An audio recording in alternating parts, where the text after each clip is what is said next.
Hello Mom, welcome to my channel, tempat kita diskusi santai berbagai hal seputar kesehatan ibu dan anak. Dan kali ini kita akan membahas jika ibu menyusui terkena COVID-19, bolehkah tetap menyusui?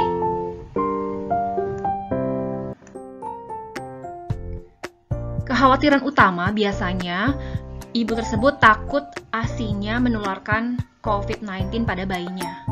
Walaupun demikian, sampai saat ini belum ada bukti bahwa COVID-19 dapat menular melalui ASI.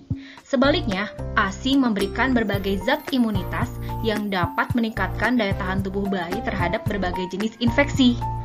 Penularan COVID-19 dari ibu yang terinfeksi kepada bayinya itu terjadi melalui kontak langsung dengan cairan pernapasan, misalnya ludah, sekret hidung ingus, atau semburan saat bersin, atau kontak dengan peralatan yang mungkin terkena cairan dari saluran pernapasan tersebut.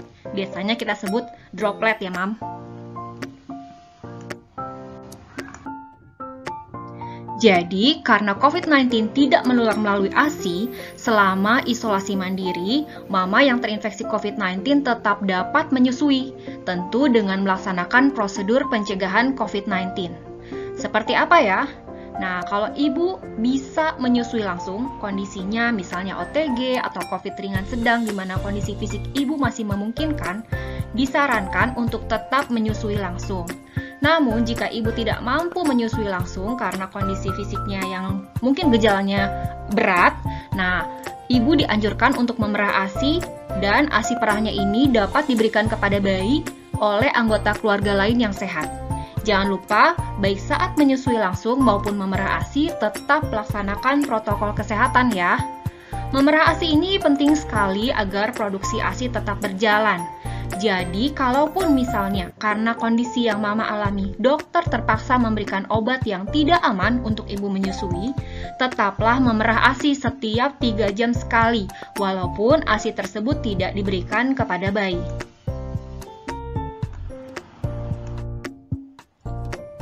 Seperti apa sih protokol kesehatan yang harus dilaksanakan agar saat menyusui langsung maupun memerah ASI, bayi dapat terhindar dari risiko tertular COVID-19?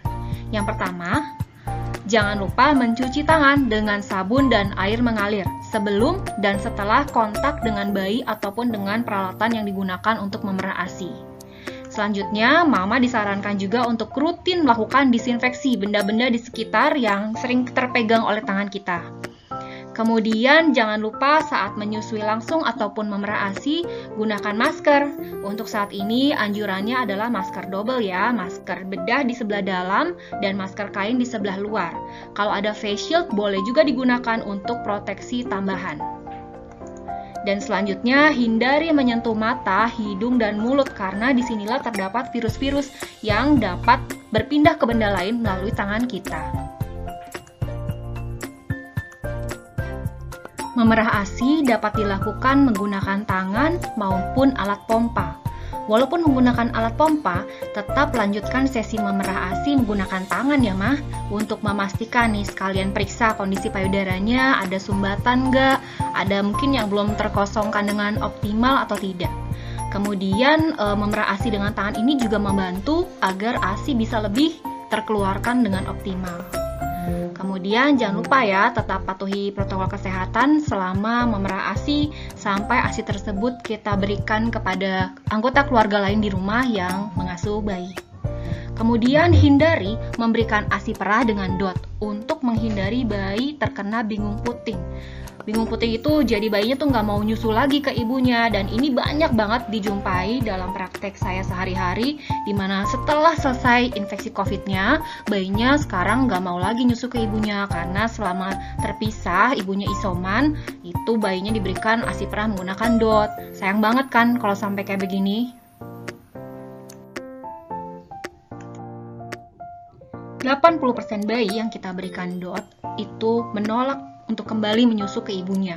Hal ini terjadi karena memang saat menyusu dengan DOT, bayi tersebut hanya menghisap menggunakan otot sekitar mulutnya. Sedangkan saat harus menyusu langsung ke payudara ibunya, bayi harus membuka mulut lebih lebar dan menggunakan seluruh otot wajahnya. Jadi tentu saja bayi akan lebih memilih cara yang mudah. Karena itu sebaiknya ASI perah tidak diberikan menggunakan DOT. Lalu bagaimana caranya ya? Banyak alternatif cara lain untuk memberikan ASI perah. Yang dianjurkan kita bisa menggunakan cangkir kecil, kita bisa menggunakan sendok, botol sendok, maupun pipet. Ya, untuk cara pemberian menggunakan cangkir kecil itu saya akan buat dalam video yang terpisah ya. Setelah diperah, ASI perah disimpan dalam wadah tertutup yang sudah disterilkan dan jangan lupa diberi label tanggal pemerahan. Kemudian, jumlah menyimpannya disarankan adalah sejumlah 1 kali minum bayi. Jadi jangan terlalu banyak supaya tidak banyak yang bersisa nantinya. Karena setelah terkena ludah bayi, itu ASI perah harus dihabiskan dalam 1 jam atau kalau masih belum habis juga harus dibuang untuk mencegah risiko kontaminasi kuman.